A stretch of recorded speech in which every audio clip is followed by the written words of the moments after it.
Bienvenue à toutes et à tous. Merci beaucoup d'être ici parmi nous aujourd'hui pour notre première conférence de l'année 2026 au Centre pour l'étude des citoyennetés démocratiques. J'ai vraiment l'immense plaisir de vous présenter professeur Dinorah Azpuru, une experte sur la participation politique en Amérique latine.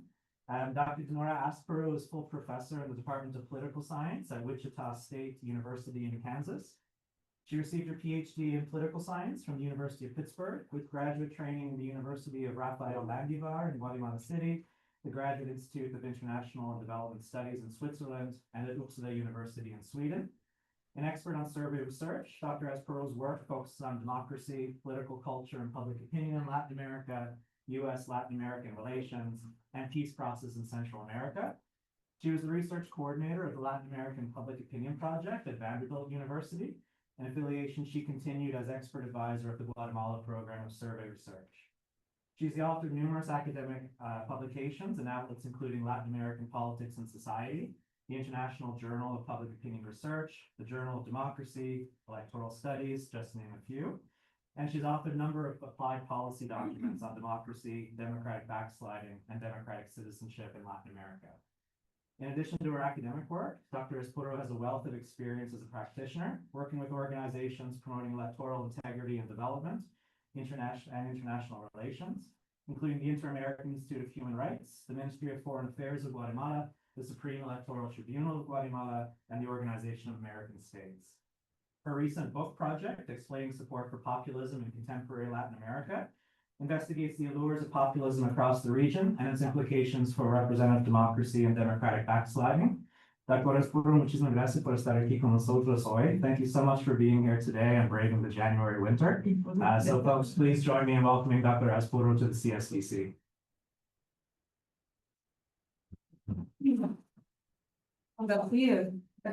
Everyone, I speak French. Je parle français parce que j'ai étudié à Genève, mais je ne l'ai pas pratiqué pendant 30 ans. Alors, je vais parler en anglais. Thank you for having me here. I really appreciate the invitation and the chance to see the center, which I had never, seen the works of the center before. I had the pleasure this morning of meeting with some students, and we had very interesting and good exchange. So I'm very glad to be here. Despite the winter, we had a very mild winter in Wichita. It doesn't snow, not as much as here. We haven't had any snow this year, so I was actually glad to see a little bit of snow. Okay, so I've done different research, as Colin was saying, but today, because I cannot talk about everything. And of course, Guatemala is my specialty because I was born there and I still follow there. But I really have always been interested in the topic of authoritarianism. And I grew up under an authoritarian regime. I always tell my students, well, when I was little, maybe, 13, 14, a group of soldiers came to my house because my dad had been a congressman. And so they came to the house and they just entered, and my dad just said, sit in the living room. And they went through his home office and, left a mess. Nothing happened to them. But I was like, and then I remember waking up in the morning sometimes when I was a kid and turning on the TV at home and then seeing all this, guy talking. This is a national change, we call it in Spanish. We, the military, have taken control of the government because there was whatever was going on, was always an excuse for taking control. And then here the helicopters fly over my house, and over all the houses with the military power. So I always had this trick of, then I studied political science because, part of my interest always has been, how can people support these guys? How can people, and the people do, right? So fortunately, I studied, I worked, I got my degree in political science in Guatemala. But then I met Mitch Savikson, who was a survey researcher, the founder of LAPOC. He came to do work at the place where I was working at the time, a very well-known research center in Guatemala. And I started getting interested in survey research. Then I went to Pittsburgh at that time where he was professor, and I worked closely with him. And I was able to get into survey research, which is really what I love to do. So this book prompted me to see, the idea was, why do people continue in Latin America to support people who are authoritarians or semi-authoritarians, or people who kind of impose things rather than democratic? So a little bit of context, because I know some of you, like, Dr. Luna and others know Latin America very well, for those of you who don't. Populism in Latin America is nothing new, like it is new now in many countries around the world, but in Latin America it's kind of a staple of history. Because largely, and of course this is not a history lecture, but we had lots of populists throughout history. Perón is probably, Juan Domingo Perón is the one, in Argentina is the one that people identify. But there have been several. But it even comes from before that, from the political culture of authoritarianism. Latin America has a presidential system of governments, which focus very much on the person who is at the top, and growing up, I do remember my dad having several books at home that spoke about, this guy and the other guy. So the center has always been, this guy can solve the problems, the caudillo that we call in Latin America. So there was this resurgence in the 21st century with the election of Hugo Chavez, which you probably heard about in December of 1998. Followed soon after, well, not so soon, but a few years later by other populists on the radical left, Evo Morales in Bolivia in 2005, Correa in Ecuador, and Ortega in Nicaragua in 2006. And they formed part of the Bolivarian Alliance for the Americans, ALBA, which is a picture of them where they met, and they really had a common vision of the socialism of the 21st century, and kind of bring it together. All of them, but they were radical left. But there we have another wave of populism, say a few years later, that began in 2018 with the election of Andrés Manuel López Obrador in Mexico, followed by Bolsonaro in Brazil in 2018, and of course the well-known Nayib Bukele in El Salvador in 2019. And AMLO, the Mexican president, was on the left, not radical left like the ALBA presidents, but left. Bukele was on the fine at the time, even if many people consider him on the right. He was actually coming from a left-wing party, and his discourse at the time was not right at all, not right-wing. And then Bolsonaro was on the right. I must say that most recently, and these new populists are not included in my book because it was published in 2024. Milei in Argentina and Kast in Chile, just recently elected in December, have been considered, far-right populists, but like I say, they are not included. Now, one of the big questions I had in my research, even though it's not the central question, as you'll see, was, has there been regime change on the populist leadership? A lot of people talk of them being anti-democratic, doing bad for democracy. Was there really a regime change? And also, what type of regime did the countries have at the time when these presidents took over? And I usually like this kind of inverted triangle that I prepared, and I use it for my classes in comparative politics. That, of course, the preferred form of regime is liberal democracy, followed by electoral democracy, electoral authoritarianism, also called competitive authoritarianism, and then the dictatorship. This is very much what the BDEM uses as the classification of regime types. Sometimes they have used different names, but that is the classification. So in my book, I do have this, I prepared these charts using aggregate data from BDEM, in which, let me go. You can see it there, but you cannot see it at the screen, but I'll show you by hand. So you see how Venezuela in 1998, and I put little spots here, was one of the stronger democracies in the world. That's not in the world, in Latin America. It had a lot of problems, but certainly was a strong democracy. And then Hugo Chavez was elected in 1998, but he took office in 1999. And this is the trend. You can see that by the time in 2016, which is the last survey I covered for Venezuela, it had really gone down. Maduro took over in 2013, when Chavez died, and you can see, another cliff in there, cliff going down. Nicaragua, likewise, it was not as high as Venezuela, but it was here at the time when Ortega was elected in 2000, at the end of 2006, and then it just went downhill in 2016, and that's the last year I covered because Nicaragua and Venezuela ceased to be governed by populists in 2016, more or less, and they became fully authoritarian.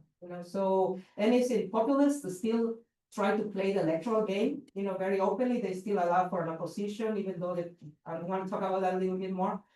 But after 2016, with the protests in Nicaragua being the repression being very harsh, etc., they became authoritarian regimes. So that's where I start my story of Nicaragua and Venezuela. You see the case of electoral democracy in Bolivia was here when Morales took place, and it did decline, not as bad as Venezuela, but it declined. And Ecuador was here in 2007 when Correa took office, and then it also declined.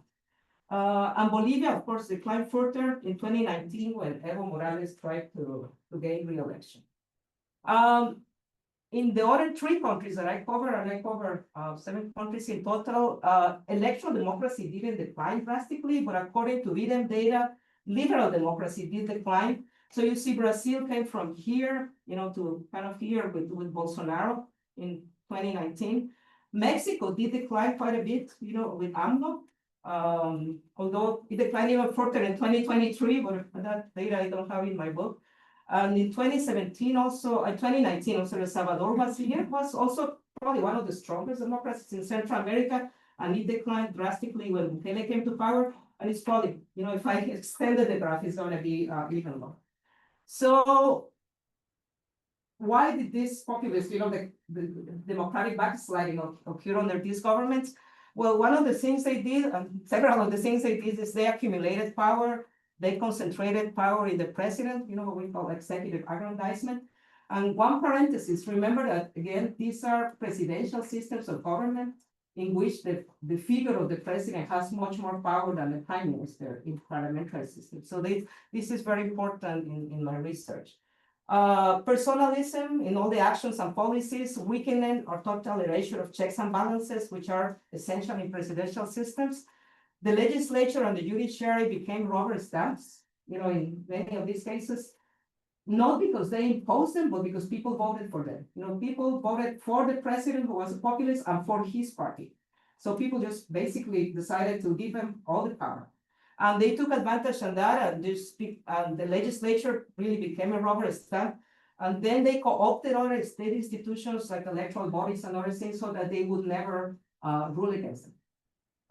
They limited and verbally attacked political opposition, parties and leaders, the media, and basically any organizations that criticized them. In many ways, they became anti-free speech, even though they didn't say it openly, they didn't necessarily put people in jail. They just, the power of their discourse was so strong that people even felt afraid to criticize them. They started legal processes against individuals or organizations who opposed them, what we call judicialization of power. They hollowed out electoral processes on even playing field. You probably read of Stephen Levinsky, the famous Harvard political scientist who wrote about competitive authoritarianism. So he certainly, they talk about the uneven playing field. They always give, I heard the Ministry of a former minister of Affairs of Mexico that always put it in terms that I think is very easy to understand. It's like if you have, I don't know too much about hockey, but I know about soccer, but I'll talk about soccer. So it's like if you have a soccer team, 2 soccer teams playing, but of course in soccer, which I even used to play a little bit in college, you have to have 11 players, right? And a goalie, right? With a goal, so you can get, but the other, in this uneven playing field, it would be like if your team has the 11 and has the goal, the normal goal and goalie, but the other player actually has 6 players. And instead of a certain size, it has a huge, a huge goalie. So it's just like, yeah, you can still play the game, certainly, but the possibility that the normal, team is going to win is much greater. So that's when we talk about an uneven playing field, right? Something that is just not measurable when you can play for elections. And then, of course, they promoted a lot of direct democracy and promoted this reform of constitutions, the drafting of new constitutions, with the main goal of being reelected, reelected in some cases indefinitely. Now, how did they obtain popular support? Because they didn't do this in a vacuum. They actually were supported by people, and that's why, my point. They had an institutional discourse, anti-representative democracy discourse. They fomented distrust in institutions that existed before they came to power. They talk about corruption in the institutions. That was one of the big issues. they embodied the representation of the people, which is something that populists do. Chavez, and you can see his discourses. He used to say, "Yo soy la gente, yo soy el pueblo." I am the people. So that was the thing, like, I am the one who represents you, and nobody else can represent you. That's a very typical populist thing. Like Chavez was the most populist. They eroded past party system and created their own parties. All of them, from Bukele with Nuevas Ideas to Chavez and others. They created or took over systems that existed, parties that existed, except Bolsonaro in Brazil. Bolsonaro probably had less success in democratic backsliding in Brazil, largely because he didn't have that party support in the legislature as the others did. They also created their own means of communication, and I emphasize it because it's very important. All of them had like their own way to communicate with the people that was very specific. AMLO in Mexico had a daily morning conference that lasted 3 hours, the Mañaneras. Chavez had a radio program on Saturdays that I don't know how long it lasted. Aló, presidente. Aló, presidente, hello, president. That also lasted several hours. Correa had Twitter, at that time it was called Twitter. They all had, a means of communication. Bukele has managed social media very smartly. He has, once Salvador was telling me, he has a lot of government-sponsored, social media accounts where he distributes all these wonderful things that he's doing, in parentheses. And they also foster polarization, and this is typical of the populists, right? It's the us, we are us, you are with me, and the rest are the enemies, right? Basically, that's the premise of populism, it's us versus them. They promoted nationalism. In the case of the ALBA presidents, they were very openly anti-American. They kicked out American diplomats. They kicked out USA at that time. And they had an anti-imperialist discourse, which included Canada at certain times and also Europe, right? It was like all these Western people that are doing so bad for us. And they used what is called scapegoating. They were to blame for everything. Everything was not their fault. If the economy was going bad, it was their fault of the United States, right, or someone else. They did create safety nets and criticize economic elites, and they used, like I said, a lot of mechanisms of direct participation. So the question I have in my book is, why do people support these people? And to prove that they have, high levels of approval and voting, I just made this table with, I'm not going to go very, in much in detail. But you see that in the case of Venezuela, the approval rating was, in 2000, almost 70 out of 100 for Chavez, and it remained in the 40s and 50s. Even at 60, the year before he died, he was at 60% approval. Then Maduro, took office and was elected in that first election in 2014 after Chavez died, 2013. But his approval ratings already went down to 34, points out of 100. So you can see already, because Maduro is in the news right now, he was never as popular as Chavez, but he maintained the structure, right? Bolivia had also fairly high levels, 61, 51, 59, 58. Morales, in Ecuador, Correa, 62, 61, 62.9. Ortega started low in approval, but he raised to 69%, 69 points. And then Mexico, AMLO was one of the most popular presidents ever in Mexico. He was really popular. By the time in 2023, the last data I have was that he had 72 out of 100 points. Brazil, Bolsonaro was popular, and then he lost a lot of popularity. And El Salvador, Bukele, he's just off the charts, right? He continues to be the most popular president in Latin America, not only El Salvador, but in El Salvador itself, he has percentages of 85%, approval rating. So, and the elections, several of them, all of them, in fact, tried to be re-elected, but not all of them. But Hugo Chavez was elected several times, 2008, 2006, 2012, because elections are every 6 years. In Nicolás Maduro, only in April 2013, when Chavez died, he narrowly won that election. And then there were 2 elections, 2018 and 2024, those were really fraudulent, like non-believable elections, not even an uneven playing field, it was just like plain bad elections. Morales, 2005, 2009, 2014, he was re-elected. In 2014, he won 61% of the vote. So you see, people still really believe in him and that he was the option. He ran in February of 2016, he lost a referendum with 48% of the vote, but he was asking people whether he should run for a third term, for another term, it wasn't even. People said no, at least not only but say no, but he tried to run, and that's why the crisis emerged in Bolivia in 2019. Correa actually was the most democratic, if you want. He only was allowed to run for 3 terms, and he decided to step down after those 3 terms. He decided to support another candidate, Lenin Moreno, who actually turned against him afterwards. But at the time, when he was being supported by Correa, he won 50% of the vote. Ortega has been winning elections in Nicaragua in 38, very questionable, because he changed the constitution in order to win. But then he was elected with 62%, and in 2016 with 72% of the vote. In 2021, the elections were again considered fraudulent, so I don't take those into account. López Obrador could only run once according to the constitution, even though he had very high approval levels, but his appointee, Carla Sheinbaum, she won with 61% of the vote. Morena, the party that AMLO created, continues to be very popular and really the only party that has a chance to win in Mexico, even at this day. Bolsonaro is interesting because he won the runoff election in 2018 with 55%, but he lost the October 22 election, but very narrowly. And people sometimes forget, yes, Bolsonaro lost, but he didn't lose by a whole lot. He actually obtained 49% of the vote. So it means that he still had a lot of popular support, at the time. And Nayib Bukele, he was elected with 53% in 2019, and he was elected with an astounding 85% of the vote in 2024. So my question is, why do people support populism, right? They knew who they were. They supposedly knew what they were doing.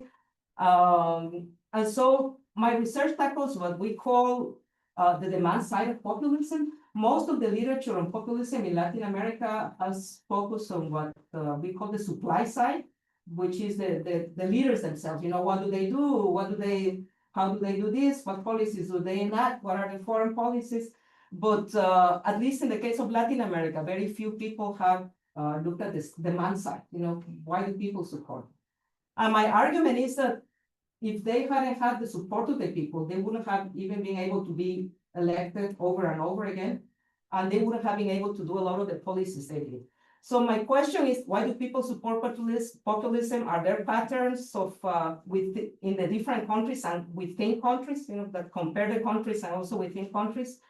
And are there different types of populist supporters? So I'm going to talk a little bit about my methodology now. What is populism? Who can be considered a populist leader? How do you measure support for populism and the sources of it? So in terms of what is populism, I'm not going to, there is a chapter in my book that talks a lot about that. There are different approaches to populism, what is called the ideational approach, the strategic approach, and the discursive approach. And they were helpful for my research, but they really talk mostly about the supply side of populism. Why is a populist a populist? Because, he does this, he does that, because of the ideas he has, because he puts people us versus them. So none of them were directly useful for my research, which was focused on the demand side, but they did help me, So what I feel is like what I am researching about can fit any of these approaches to populism. Now, another question that I found at the beginning was, were they really populists? It's like everybody can be called a populist, right? These days seems to be a popular word. So I used the Global Populism Database scores based on the analysis of political speeches. I have a colleague, Kirk Hawkins at the University of Utah. He started a project that is still ongoing. I just got some new data from him the other day. For years, he has had a group of students that have followed these courses by the different presidents of Latin America, of the world, actually, leaders of the world, not only Latin America, prime ministers and other people, to measure whether they are populist or not. And they have a scale of 4, right? If they get 0 to 0.4, they are populist, 0.5 to 0.9, they are somewhat populist, 1 to 1.4, they are populist, and if they get 1.5 to 2, they are very populist. In the classification of this database, which now is joined at Harvard, the Harvard kind of manages it. Chavez was classified as the most populist all the time. From the beginning to the end until he died, he was classified as a very populist. He got scores in this range.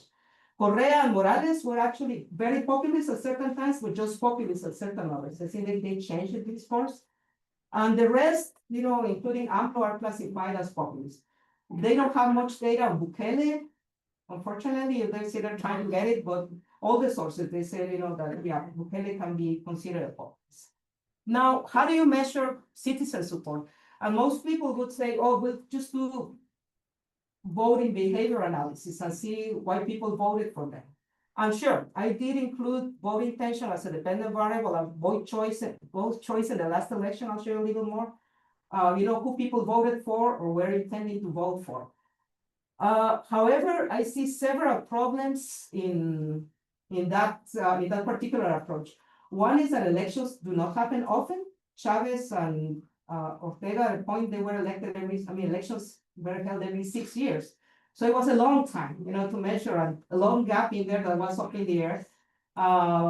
Also, to get the regression analysis and see whether there is a correlation between the vote and factors or variables such as the state of the economy, what do you think of the economy? I found that some of the surveys I found were not done 2 months before the election or 2 months after the election, they were done a year later. So it really makes no sense to try to measure, a correlation between vote in the last election when you ask them 1 year later, what is the state of the economy? Because probably it's not the fault of the president at the time, right? So there is a huge gap in the voting behavior literature, when we use those surveys, we don't have enough surveys, what we call the post-election surveys that are done like right after people vote, and they ask them, they are the best, but academic sources for these are very few. They are existent for Latin America. And then the independent variables, I drew them from Carlin and Zeitmeister and they wrote a book called The Latin American Voter. I don't know if any of you have seen it in 2015. It's probably the best book on Latin American political behavior. And they divided, kind of the analysis that they did of all of Latin America, not just the populists. They just talk about countries in general, or actually not countries, but these factors in general. To what extent do demographics play a role, in the vote for certain people? Ideology and policy preferences, is the ideology in countries with developed party systems, it would be considered a party ID, which is the Michigan model of, voting behavior. Performance, that's a big deal, right? How do they perform in office? Supposedly that's supposed to be why you get elected or not re-elected. And then I added one that wasn't in the Carlin et al. Book, which is called representative democracy. So these are very briefly the dependent variables. I use the questions from LAPOP and Latino Barometer, mostly LAPOP, but Latino Barometer had information for some years like 1999 that LAPOP did not because it didn't exist at the time. So I did use Latin Barometer to fill in gaps. Vote intention, if the next presidential elections were being held this week, what party would you vote for? And of course, usually the party was linked to the president, to the populist president. The vote choice, who did they vote in the last presidential election, in the first round? And the approval rating, so I added approval rating precisely to see support in between elections, in between those 6 years when elections were not happening in some countries. For this, I use LAPOP, uses 5 categories. They go from very good, people think that the president is doing performances very good, to being very bad. And the Latino Barometer uses the more traditional way, which I find better, which is whether you approve it or not. So like when I don't know in Canada what you use for, for prime minister approval, but in the US, they usually use the binary question, right? Do you approve of the current president or not, right? So I had to use both, in this case. So briefly, the detail of the independent variables. So the demographic variables, I use the traditional ones. One thing that I had to do was, because I was going to compare, 7 countries in a span of 25 years, I had, using the same statistical model, with the same variables, I had to first make sure that all the surveys I was going to use had all these questions, right? Because it didn't make sense to use things that were only present in some questionnaires but not in others. So for demographic variables, I use level of wealth, gender, sex, age, education, ethnicity by self-identification. Ask people what ethnicity do you identify with, the size of the area of residence, and religiosity. How religious were people, whether they attended church often or not. Ideology and policy preference. Of course, ideology, there is also a question in Latino barometer and also in LAPO that asks you in a scale from 0 to 10 or from 1 to 10 in the case of LAPO, where would you place yourself? 1 being left and 10 being right. So that would be the self-identification. But I also, there is this discussion in the public opinion literature. Is it better to measure it indirectly like that, or you measure questions that actually ask people what they think about certain topics, and you can actually place them on the right or the left depending on what they think? So I use policy preferences on the role of government in the economy. We know that traditionally that is the main measure to measure whether you are on the right or on the left. How much do you think the government should intervene in the economy, right? On the left, it's like more intervention. On the right, it's like less intervention. But I also, so I used that one. There is another one that I used that was, do you think that government should reduce inequality and provide welfare? And I used a foreign policy preference concerning the trust or opinion of the United States. Do you think what is your opinion on the US in Latin barometer, and do you trust the government of the United States in the order? And that because I knew that the populist presidents, especially the ones in Alba, they were openly anti-American, right? So they had these scores. And I had done some research on that with a friend. Now, performance variables, and that's very important because I think performance depends on what's going on in the countries at the time. So of course, if you study political science and political behavior, you know that the perception of the national economy is one of the main variables everywhere, right? And it could be retrospective, how the economy was, or in the future, prospective, how the economy will be in 12 months. But most of the surveys I found, the only question that was consistent was the current time. What do you think of the economy at the current time? Is it good? Is it regular? Or is it bad? So usually surveys find, political behavior literature finds that the national economy is what people are interested in. Even if the personal economy is not doing well, they think that the national economy is doing well, so they support whoever is the candidate. But I also included a question about the evaluation of the people's personal economy, assessment of the populist administrations in combating poverty, providing for the well-being of citizens.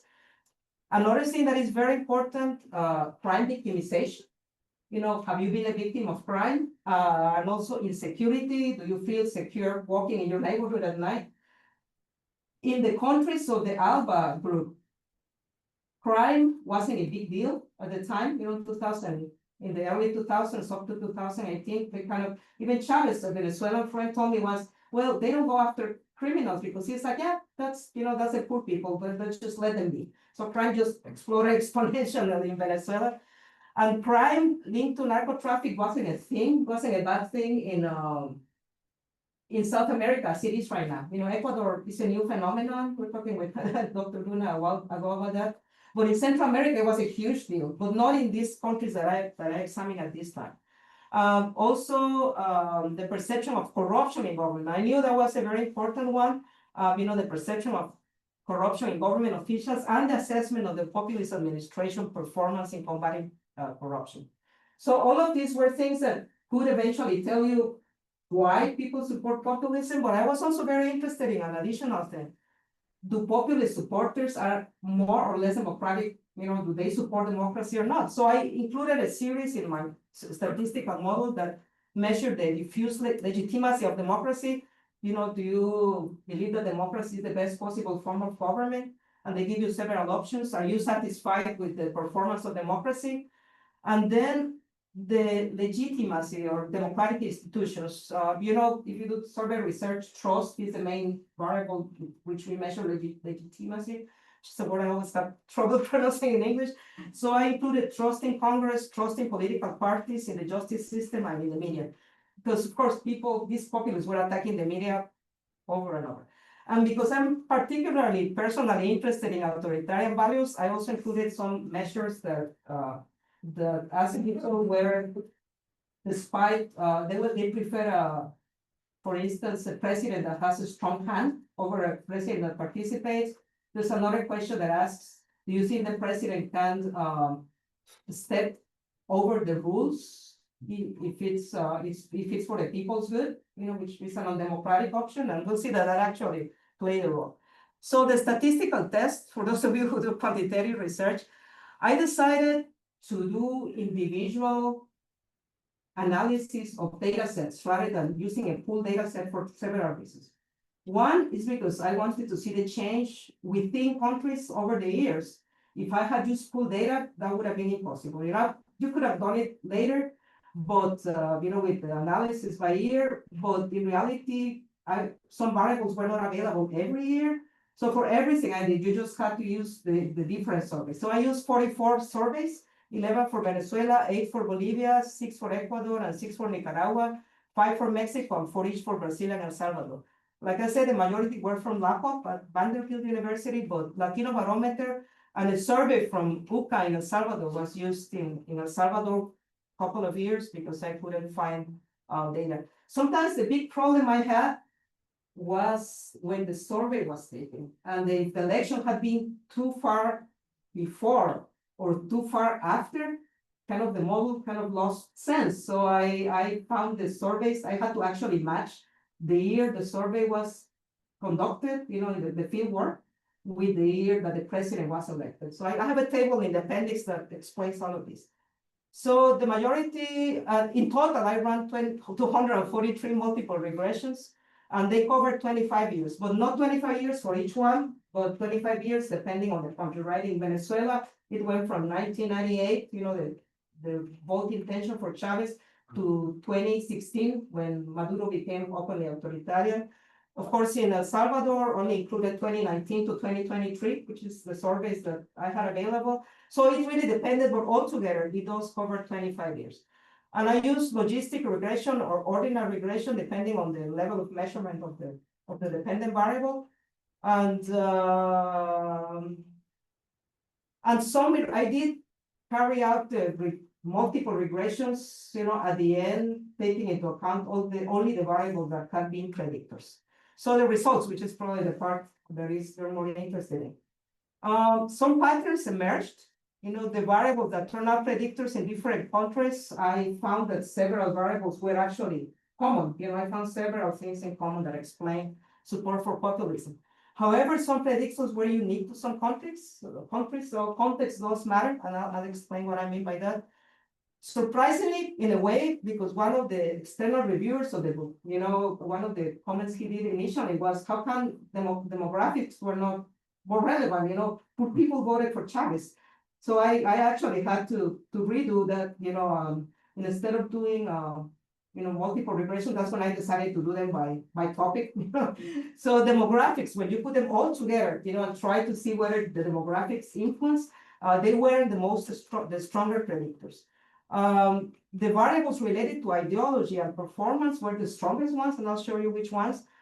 And the combination of results suggests to me, looking at all the results that I have, that there are at least two types of populist supporters, what I call in my book the hardcore supporters, and then what I call the convenience followers. And we'll talk more about that.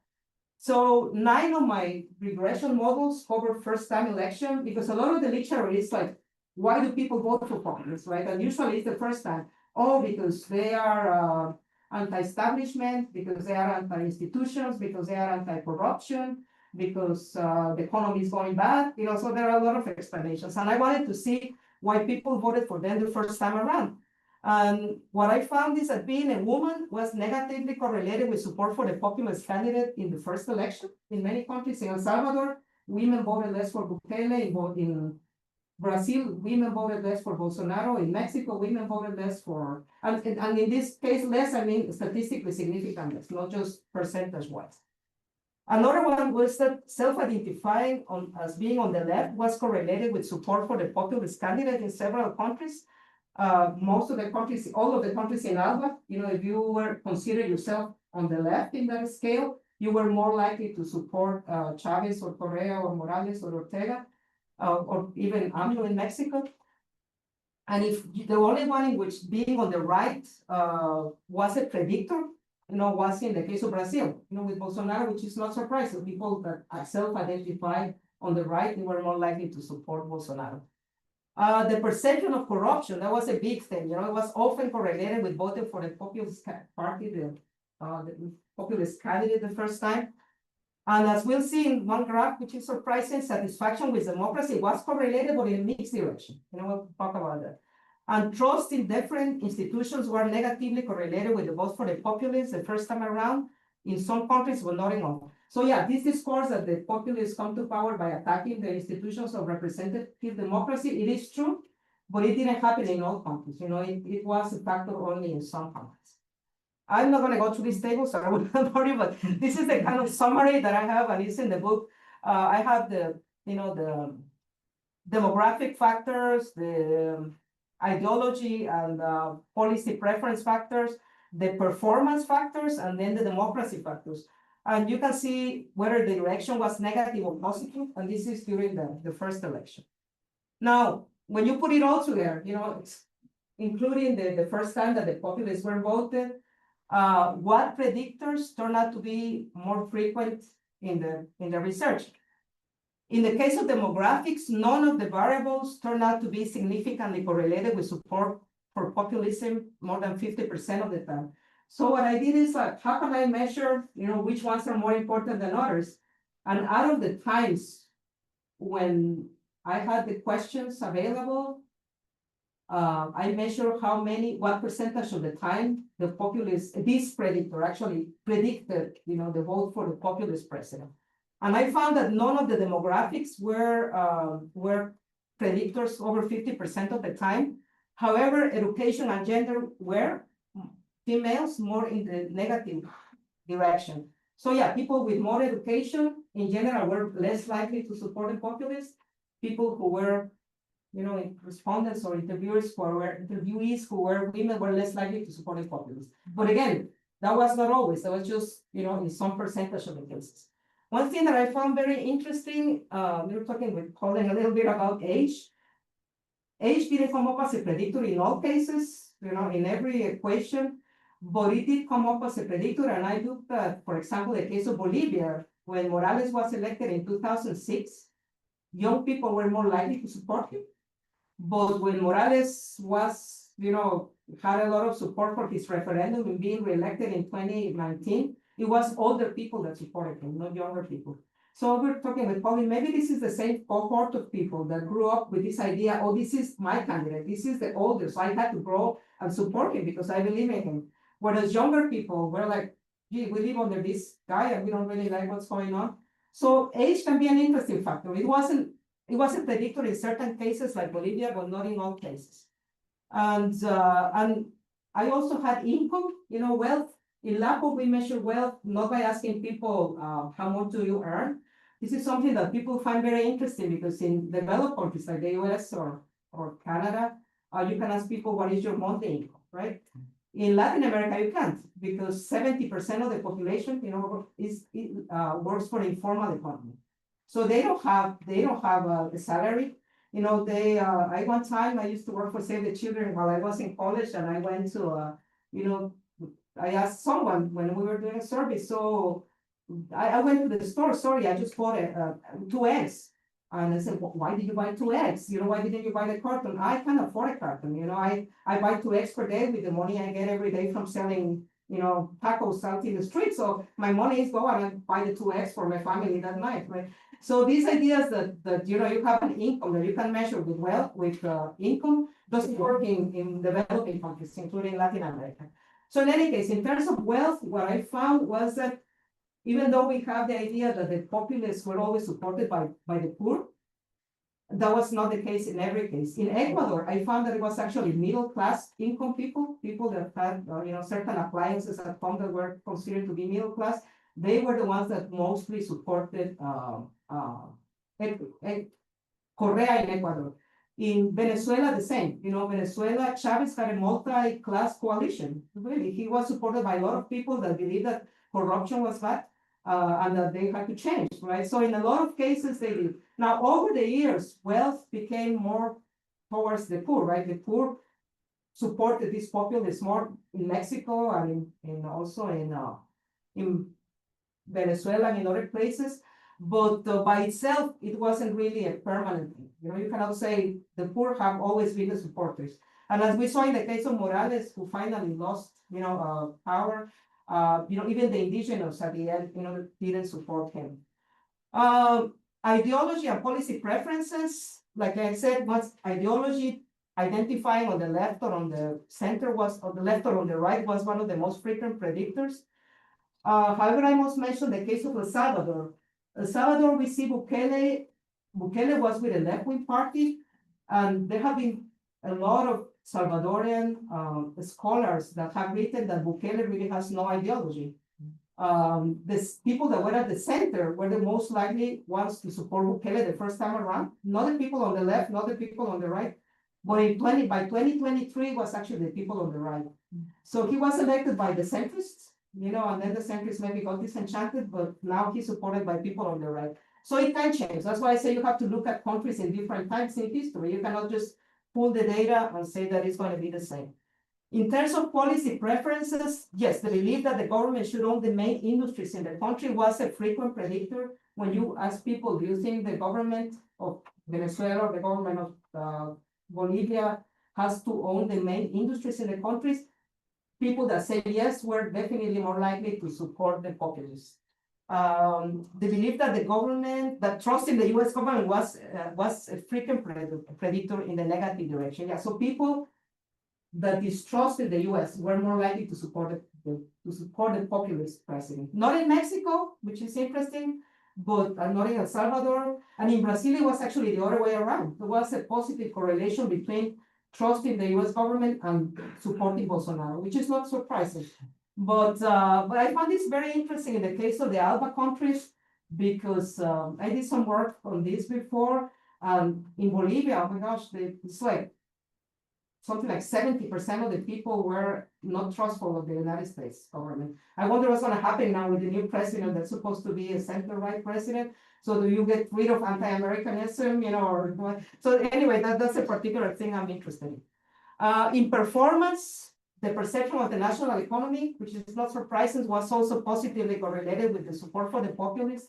And a lot of people who look at the countries of ALBA say, yeah, because they were popular because they lived through the boom of commodities. At this time in history in Latin America, they were doing really well. Oil was selling really well. Chavez was sharing his oil with everyone, even for political purposes. So the national economy was doing well. So it is true, but like I said, there are other factors that might have that played a role. The perception, one of the main things I found was that the perception that the populist government was fighting corruption was definitely a frequent explanatory variable. And it didn't say there is no corruption in this government, it just said the government is fighting corruption. But just this idea that unlike the previous ones, representative democracy parties that were corrupt, at least these populists were fighting corruption. Finally, in satisfaction with democracy, it was frequently correlated with the support for populist presidents. That's why I don't believe really in the question too much, are you satisfied with the performance of democracy?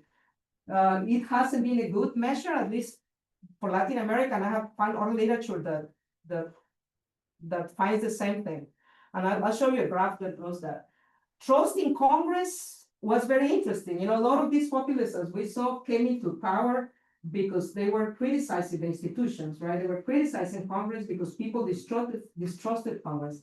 I'll show you a graph in which you'll see that actually trust in Congress increased exponentially during these populist governments. But of course, it was a Congress of the populists, dominated by the populists, a Congress that was a rubber stamp for the populists. So it wasn't just an independent Congress, parliament that we call it here. And the other one that sadly I found that was true is that the president should have unchecked presidential power to solve the problems. People that believe that, yeah, give the president unchecked presidential power, he doesn't have to be checked by checks and balances or by Congress, just let him do. Those people were more likely to support the populists.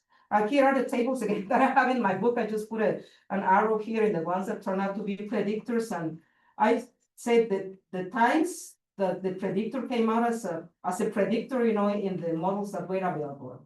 I do that. So these graphs are probably more telling than my words. So you see in the case of Nicaragua, in 2008, this is approval of Ortega, the president, and this is disapproval of president. This is the average trust in Congress. So you see that people that approved of Ortega, in 2008, there was a gap, but the gap grew larger, and people who trusted Congress, which was already the Sandinista Congress. Ortega was the only one that had an existing party, the Sandinista party, those of you who know Nicaragua. But the gap grew larger, when the Congress in Nicaragua started saying yes to everything that Ortega did, then the popularity increased. I'll leave Venezuela for last. The same thing in Ecuador, there was a very small gap between the belief, approval of trusting Congress and the approval of the president. But you see that as time went by, people that approve of President Correa also had a much higher trust in Congress. And people that disapprove of Correa had a lower trust in Congress. It might not be surprising, right? There is this issue of Congress was doing what the president was doing, and people were happy with the president, so they were supporting Congress. Bolivia, the same. It was a small gap, and it just grew over time, to 2018, 19. Trust in Congress was very high among those that approve of Morales and very low among those that disapprove of Morales. Now, Venezuela, you see a weird X-ray, right? So what happened? So what happened is that, yeah, there was a huge gap in 2006. I don't have data for the early years of Chavez, but 2006 already Chavez was in power, and it was a huge gap. People that approve of Chavez had higher trust in Congress. People that disapprove of Chavez had really low trust in Congress. What happened here in 2016? Well, why is there, a gap? It's because that particular year, there was an opening in Venezuela, as you probably know well, and actually the opposition won the legislature. They won the legislative elections, and they were able to oppose Chavez. And that's when Juan Guaido, the famous Juan Guaido, that tried to be the president for a while, he came to be, supposedly the president recognized, like I think even Canada recognized him. Of course, the US and many, of course, later didn't work out. But so at this point in time, there was actually a move, right? People that disapprove of Maduro actually gained, trust in Congress. People who approve of President Maduro at that time actually went down in terms of trust in Congress. In the perception of corruption, you see here the average perception of corruption in the country and the different years, 2006 to 2021. People that had high presidential approval for the president, the populist president, actually had a lower perception of corruption. People who disapprove of the president or had low approval of the president had higher corruption, perception of corruption. Now, the question of causality might be, okay, I'm almost done. Causality might be interesting. What is first, corruption or approval, so there's still a lot of work. In authoritarian values, and I'm almost closing with this, we see that presidents should limit the vote of the opposition and only include the tenure of the populist presidents. You see the case of El Salvador. Yeah, people disagreed that the president should limit the opposition. They had lower approval, but the more approval you have of Bukele, for example, the more you agree that he should have unchecked presidential power. The same thing for Mexico with AMLO, same thing for Ecuador, the same thing for Nicaragua, and the same thing for Bolivia. There is always this thing about, people that supported populists. It's like, just let him be, let him do his thing. We don't need all this jargon about democracy. Finally, this one is satisfaction with democracy, which can be kind of puzzling. We see, and I think this is only for all the countries, people who had high approval had a much higher satisfaction with democracy. People who had low approval had a much lower satisfaction with democracy. And people with moderate approval were kind of in the middle. So takeaways, there are multiple determinants of support for populism in Latin America.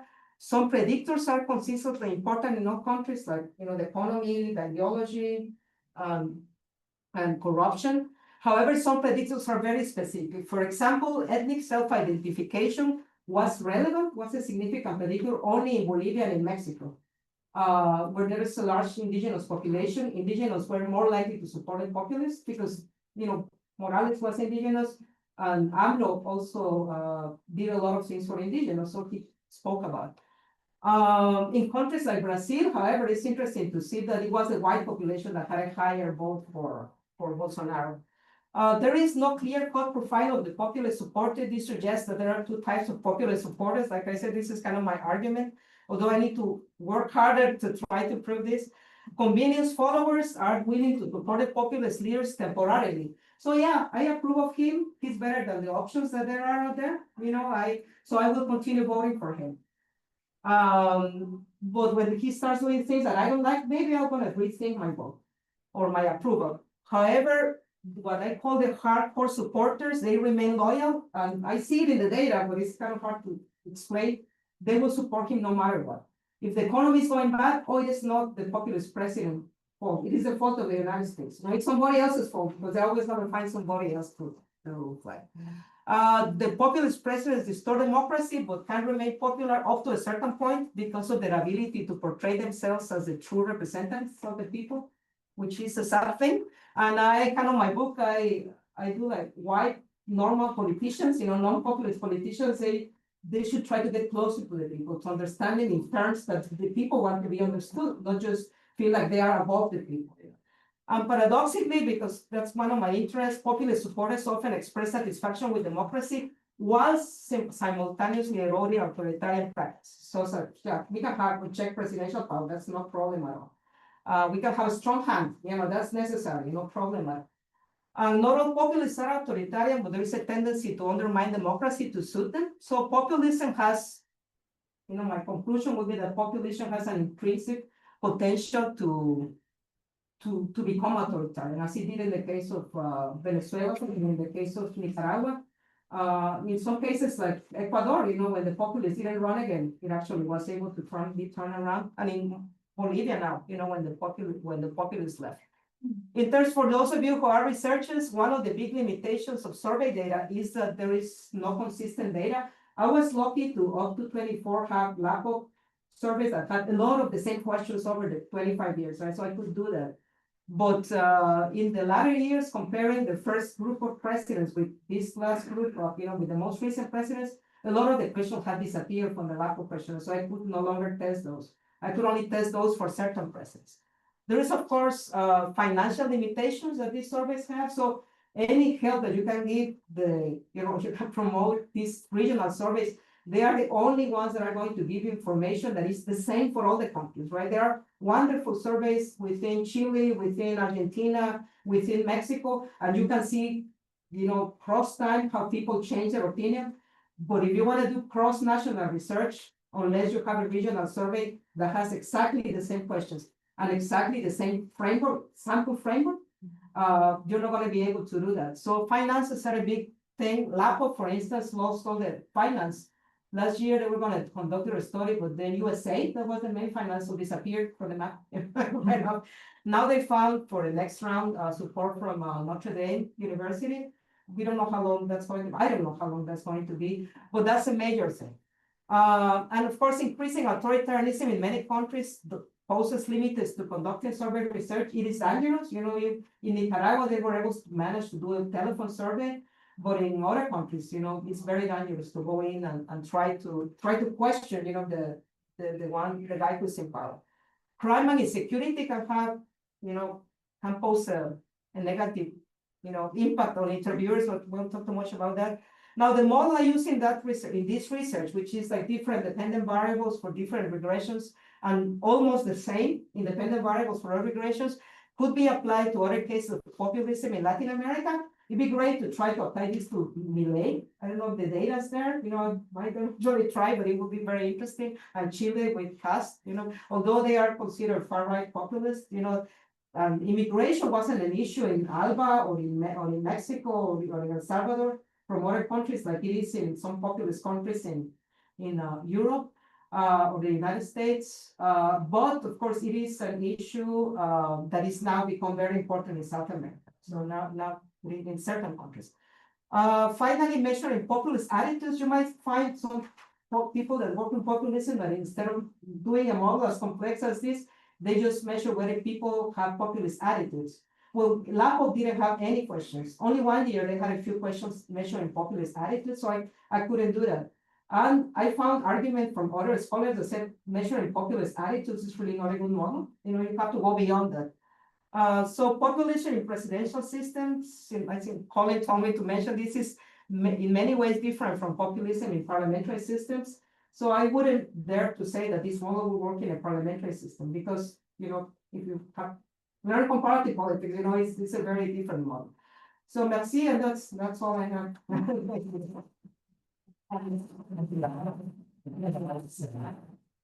Great eyes.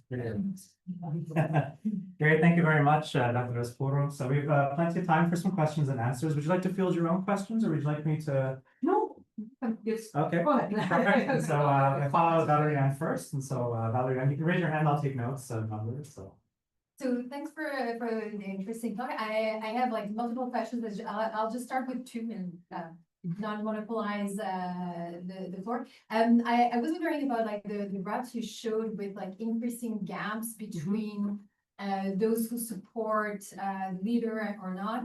And so is this like an indication of increasing polarization within the You mean the gaps in trust in Congress?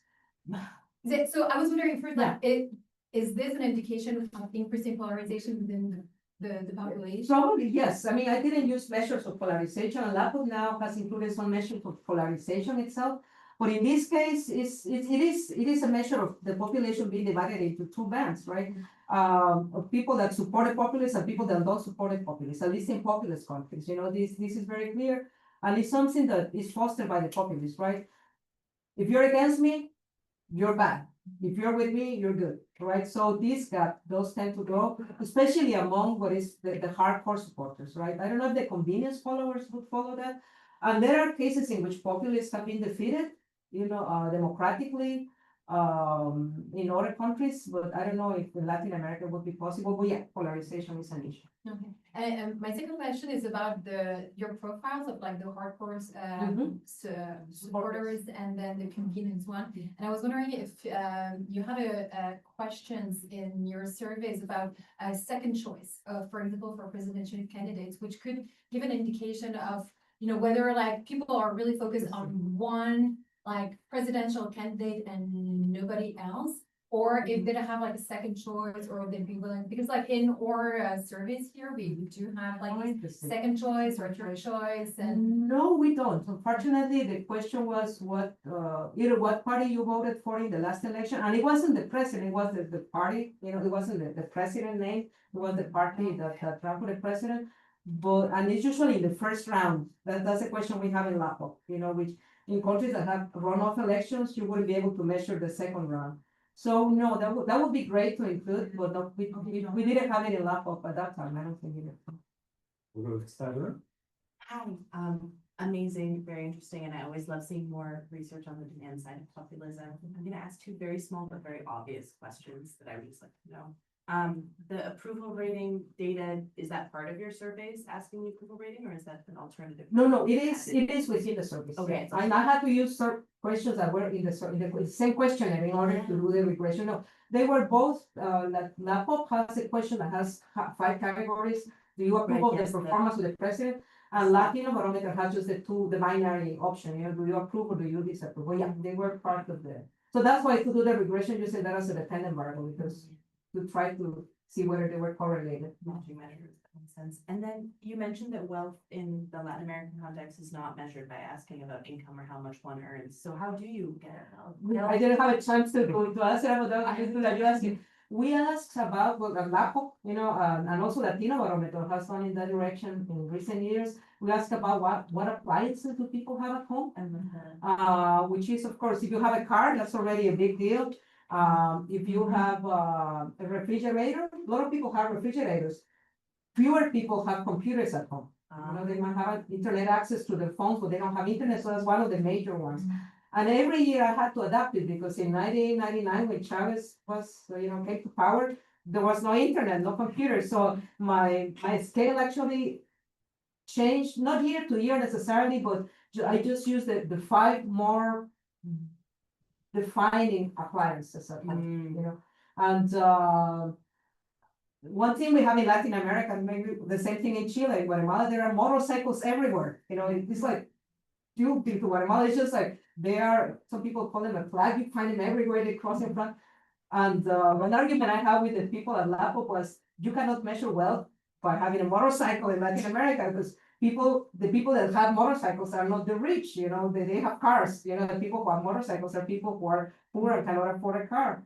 So you have to be very careful with the appliances you use. And another thing is that all of this, except for 2020, LAPOP and Latino Barometer do face-to-face interviews, which would be hugely expensive in the United States. Or like LAPOP also does Canadian surveys. So if any of you want to find about Canada, the LAPOP website actually has data on Canada. But in those cases, it's a telephone survey. And in here, I don't know if in here in the United States, they probably do use income data for wealth. Right, because it would make no sense. Everybody has a refrigerator, everybody has a car, everybody has a microwave, I don't have a microwave. Okay, good. If you don't like it, but if you don't like it, but for the people could have a microwave. So that is very important. Context matters, right? Because in Latin America, sometimes you'll be surprised when you ask how many people have things like microwaves. It's actually a very low percentage, but everybody has flat screen TVs. It's like really everybody, because even poor people, everybody has cell phones. So that's no longer a good measure. If you're going to measure wealth by checking whether people have cell phones, that's not a good measure anymore. Everybody, even poor people, have cell phones because they are easy and available. So that is. Titre? Yes, very interesting. Thanks. I learned a lot. Surprising, or maybe not too surprising, how the description of the populists you gave in the beginning rang home to other populists that we see right now in our world. So reminded me of the phenomenon in other parts of the world, of course. But related to that, I'm really curious what your research has to say about a certain tipping point, meaning when is the end of populism in sight? And what does your research say about that? I mean, maybe it is part of the book at the end. I was hoping that you have looked into it. When do populist regimes lose the support? And because you do have all the data, right? So you have some cases where populism actually declined or disappeared, or a new politician came to power. And I was wondering whether it is actually related to some of your independent variables that you measured, but differently, in the sense that when people say that they want to get rid of corruption and so on, they see that this regime is also doing it, whether this discrepancy between that perception and the actual corruption that is happening. And similarly, for the judgment of economic performance, we know Americanists, and everybody knows how your coloring of the economy is so much tied now to your support of the party. But when is the tipping point in that, when the discrepancy between the reality and your wishful thinking is coming apart? Is that part of the end of populism, or are there completely other factors? Very interesting. I mentioned a little bit in my concluding chapter, when I made I represent the democracy, as you can believe. And I do mention that the hardcore supporters are probably the hardest ones to see reality. They believe the populists, because the populists going to continue saying the economy is going bad because the United States has an embargo on us. It's their fault. Corruption, we are not corrupt. And they have all these huge, very good management of social media, television. They, of course, limited the normal press. So the normal press has no saying. So a lot of these people continue to believe the leader, whatever he's saying. It's like they're going to scapegoat someone else, blame someone else, not themselves. So at what point so convenience followers are more likely to see, hey, the economy is okay. I mean, they say that it's going well, but I cannot afford, this or that. And at that point, they are the most likely to change, the convenience followers. They're the ones that voted for the president, but, for other reasons, more than his charisma, his belief. Now, making that difference is a little bit harder. That's why I'm trying. My next project for the last meeting in May is trying to make more of a difference between these. Now, populism can end in several ways, right? This populist. Some of them ended like Correa because he stepped down and named a successor that, fortunately, we dropped him and went the democratic way. But in other cases, it's like when people begin protesting against or, saying like, we're not gonna be able to control them through lies and elect, and, for them to vote, we're going to use repression. Right, and that's what Maduro did, and that's what Ortega did in Nicaragua. So it's like, we end populism by just converting into another type. One Bolivian diplomat one time told me, I was at an academic conference, and he was a diplomat attending, he told me, Morales, Chavez, Ortega, and Correa, they made a pledge to never leave power. Never leave power. They're never going to give up power, no matter how they're going to be there. So and the other way in which populists can end is, of course, when the populist steps down and then the next one becomes more democratic, or when the populist is beaten at the polls, right? The people actually don't vote for them. But in any of these cases, Bolsonaro barely, he barely lost, but he lost by 1%. So that would be another way out. But convincing enough people that, hey, this is not a good route for the country, that can be proven difficult to them. Because they have the discourse, they have the speech, some of them are very charismatic. And they say things that make people feel close to them, which is something that regular politicians unfortunately don't do, right? This discourse that you are for democracy and the other one is not, that's not gonna go very far, I don't think. Being here in the United States, in Latin America and Africa, it's like, I don't think that's a good defense. It's a defense of, I believe in you, I'm here for you, I'm going to protect you, I'm going to do the same for you, I'm going to take care of the economy. Just attacking the other one because he's not democratic, I don't think that's going to cause it, to defeat populism. Yeah. I think, if I may, Yeah, please. that what you are saying, I think the most important part of your answer, I thought, was the reference to the convenience voters that might be able to change. And so can you just talk a little bit more about how you can distinguish the convenience voter from the hardcore from the supporters. diehard or whatever hardcore? I think they are more valuable because they, when you look at the economy, for instance, in the case of Maduro, of Venezuela, people were really positive about the economy. And I made distinctions of different social groups, different social classes. But then when you look at the data over time, you see that more people begin to say the economy is doing badly. So those people that say the economy is doing badly, they are more likely. Well, they see the reality. They see reality. Now, like I said, I still have to work more on this. This is like my conclusion out of all wealth of data I have, where I have to look more into it. Because I think even in countries like, here, the US, everywhere, there is always this hardcore group that is going to support the populists or the semi-authoritarian, no matter what. Of course, one thing that I also emphasize is that not all populists are authoritarian, although they do take a lot of measures that are anti-democratic, right? But the authoritarian ones, some people might continue to support them. Putin in Russia still has, we think, at least that he has popular support. Some people, unlike, we are the Center for Democratic Citizenship. Unfortunately, we cannot assume that everybody likes democracy. It would be great, right? That everybody likes democracy, everybody is democratic, but that's not the case. Some people are just very happy with being taken care of, especially in Latin America, by Caudillo type ruler. We have a question Thank you. online, and I've got 3 more names here, and you can have a 4th one. Yeah, so Edouard, yeah, I think that it's Thierry who wants to ask questions. So I don't know if he can open his mic. okay. Bonjour tout le monde. Hi everyone. Hi Thierry. Okay, so you actually did not necessarily touch on this, but I was curious to know what you make of the information context, the level of information, political sophistication. How is that playing into your analysis? Okay, thank you. I didn't mention it, that's true.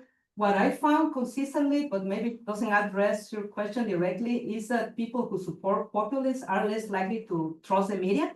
So there was a consistent finding in Venezuela because they attack the media, right? They attack the media.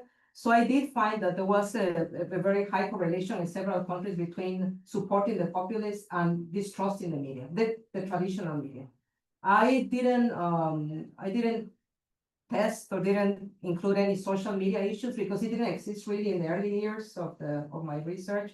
But it would be certainly something to do. And from reading the context, the presidents that use social media wisely, like many of these populists or the radio conference de Aló Presidente or the morning conference of AMLO in Mexico, they just use it to feel closer, to make the people feel closer to them. Rather, don't go through the traditional representative democracy, don't trust that media, just hear me, right? I am the one who represent you, like Charlie said, I am the people, right? So I don't know if that would answer, but I didn't go too much into this. Yeah, thank you. Mark? Yeah, thanks for this talk. This is really great. So this is a really impressive amount of data that you pulled together, but I have a question about case selection. So I guess the dependent variable is defined for whether or not somebody voted for like one of these 7 or 8 presidents that you talk about, right? 7 countries, 8 presidents, yes. Right, okay. And, I'm not an expert in the region, but I would imagine at some point there had to have been like a populist candidate in Peru or Colombia, or one that even challenged one of these successful presidents that didn't actually end up winning the election. And I imagine we probably also want to know something about these like populist candidates who didn't win. So I'm curious about how you thought about them, if you think these relationships would hold for these cases as well. Possibly, I didn't look into that. It was too much, so I wanted to focus on the presidents that were reelected several times. Because I could have the cross-time data, right? Being elected 1, 2, 3 times. Parliamentary systems, and I was, me and a friend were given a conference once about El Salvador, we were making a big deal about Bukele and El Salvador being reelected. And they said, well, why is it a big deal? Angela Merkel got reelected several times, and that's not a problem. Yeah, it's not a problem in parliamentary systems, but it is a problem in presidential systems, especially in Latin America, because usually constitutions have limits, because there is this tendency to executive aggrandizement, right? So that was one of the reasons I wanted to see populists in power. That was my case selection. And people, especially people who have been reelected several times. And the other thing is other presidents in Latin America have been called populists, like Uribe in Colombia, but actually Kirchner, Cristina Kirchner in Argentina, but actually this global database that I told you at the University of Utah, the speeches are not populist, they are very low on populism. So I actually chose the ones that had high scores in the populism scale, high or moderate scale. But Kirchner, like I said, was not a populist, and neither was Uribe in Colombia. So we've got a few names on the list here, and we're running out of time. So maybe I'll take 3 people here, and then you can ask 3 questions, and then we can just collect a couple. So first, Valerian, then Juan Pablo, and Laura in the back. Is that your name? Sorry. Great. My apologies. Yeah. So Valerian. So I was really curious to hear more about whatever you had investigated into like the age effect, because you say that there's age can highlight multiple effects, and it seems that with the data you have the perfect data to do ABC analysis, like age period cohort analysis. And I think it'd be like really interesting to get into that. I remember like in the early 2000s or something, in the 90s, even like they were like huge, like massive like youth movements, like supporting Chavez, and then like how they evolved in time. And also I think Bukele is like called a millennial leader or something like that. So there are definitely like certain like cohort effects, like period and aging effects. And I was wondering like if you had any indication of certain of these effects that are coming up or future investigations. So we're just going to hold that for a second, and Juan Pablo, and then we'll give you a chance to respond. Yes, Congrats. I have several questions. I had 3 questions, but I'll try to make it quick. One is coming back to this idea of tipping points. I mean, I wonder whether what's the mode of causation you have behind this?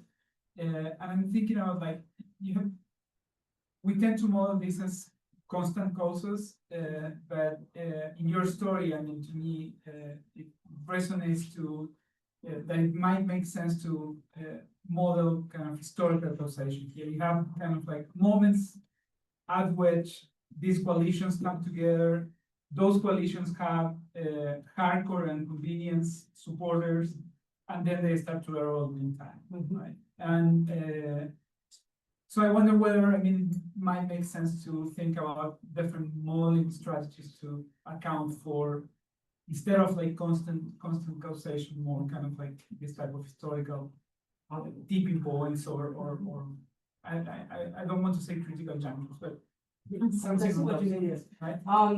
Yeah, go ahead. Just, I think your distinction between hardcore and convenience is interesting also to explain backsliding. Because if they anticipate they will lose the convenience, particularly when performance starts to decline, that's an incentive for backslide. For right? regression, And for yeah. just I'll finish with crime. I mean, this emerged as a possible cause of demand for public solutions. Okay, it's clear, and elsewhere. I mean, how that's changed your story, or how do you foresee that evolving in time? And the final thing is, I'm really troubled by this, like the support for democracy story. I mean, and like we blame people for not believing in democracy, like after having had 40 years of democracy that were violent, corrupt, unequal, and that didn't provide democratic citizenship to a large majority of people, right? So I wonder what should we do with that, right? Because, I mean, if you look at El Salvador, it was a model democracy in Central America until Bukele. Bolivia, you go to the Journal of Democracy, just before Evo Morales was elected, there was a paper published by René Mayorga saying Bolivia is institutionalizing and it's a miracle of democracy. Before Morales, there comes Morales. So democracy to many people, that democracy means corruption, elitism, and exclusion. So I'm just, I'm sorry. no, it's okay. I recognize there's a few people with hands up. Let me answer this story once again, maybe cut up. So I'll answer from Pablo first. Yes, you know, democracy, like I said, shouldn't be the story that normal politicians should carry to the populace. They should actually, and I say that in my conclusion, show people that they are not corrupt, you know, stop being corrupt. You know, if you have all these stories about corruption, you know, you're not gonna get votes no matter what. They're just gonna vote for the menos malo, you know, the less bad. But yeah, people vote for whoever. Corruption, I always call it the cancer of democracy in Latin America. It is huge, it is terrible. The populists were corrupt. You know, I look at the transparency scores, and they improved corruption, with corruption scores a little bit, but then they kind of stalled and declined. So yeah, so the story is that they are not less corrupt than the others, except that they can hide it better, you know, because of their discourse. The issue of when is the tipping point? You're totally right. You know, when they see that that they're not going to be able to get votes, despite their, you know, verboria and they're talking about, you know, blaming others, then they might turn like Maduro and like Ortega to, okay, now we gotta, you know, control these people. I don't know if I answered all of it. And in your case, that's something I'm very interested in. I don't know enough about the, you know, I mean, you're doing something similar. We're talking in Guatemala. I do have the data. Age didn't come up as a predictor in many cases, at least compared to the others. You know, even just within the demographic variables, they weren't significant in many cases. But in the case of Bolivia, I did see, you know, the younger people supporting Morales, and then at the end of his period, 10 years later, even more than 10 years, like 13 years later, it was the older people. So maybe there's an effect in there. There is a wealth of work that could be done in there, but I haven't done that. And I don't know if I answered all your questions from Pablo. Yeah, so there's a few more hands up there, but unfortunately, we're gonna have to call it an end right here, but we're gonna carry on the conversation. I don't have, I mean, if people want to ask, I mean, I can ask a couple more if. Well, we're gonna have a reception downstairs, so we're gonna have the time to carry on the conversation, but we could do two really just take the questions, but we won't have time to respond. Yeah, we'll get you. So do you wanna ask the questions and we'll collect them? Okay, perfect. Yeah, please. So hi, nice to meet you. Thank you for your talk. Yes, a few questions, very short and very clear. I'm wondering about Chile, Jose Antonio Gas. I'm wondering how it's possible Chile, this bipolar country, have this more far-right president-elect right now, is the one who say that the dictatorship of Pinochet, it was democracy. How this country can vote for this person when we just have one of the most progressive and beautiful governments right now in the region, that is Gabriel Boric. Yeah. This progressive president and the youngest. And my question is, for example, why women are more likely to vote for him, and why young people is more likely to vote for him? And for example, in this case, Populist, well, the thing is that the people who vote for him trust a lot the hardcores, because usually are the hardcores who vote for José Antonio Cast. And these people is trusting in the medias. How and why? Because the medias in Chile, this is interesting. The medias in Chile are showing a lot of crimes all the time, and Chile is the more safe country of the region. So right now we have an interesting article from the BBC. So they say, like, how it's possible Chile is the safest country of the region, and they are the scary country of the region. So I'm I'm sorry, my English is No, not that's good. okay. No, that's good. I didn't do Chile, and I don't know Chile enough. I know, Dr. Dr. Luna, he probably can answer more of those questions than I do.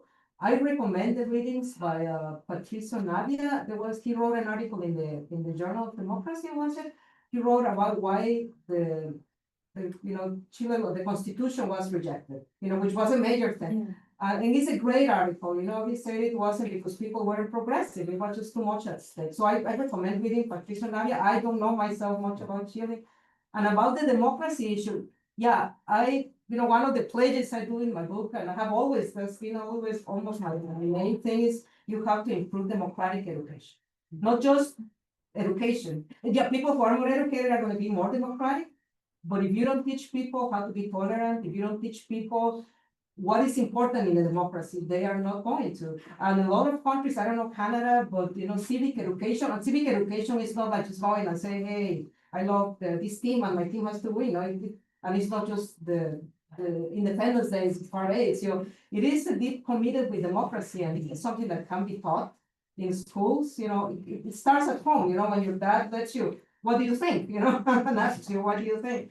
And in Latin America, there are many authoritarians because, the families tend to be authoritarians too, right? There is not much democracy within families in general. So, people are important, and we have to look at the demand side of populism, because at the end of the day, if we believe in democracy, they are the ones who will elect whoever is president. And we have to believe that if we believe in democracy, we say, okay, they won, and we wait until the next term, right? But we do have to understand citizens better, and I do believe very strongly in civic education, democratic education. Thank you very much. So we're gonna end that there. So the part one from the place is that you can join.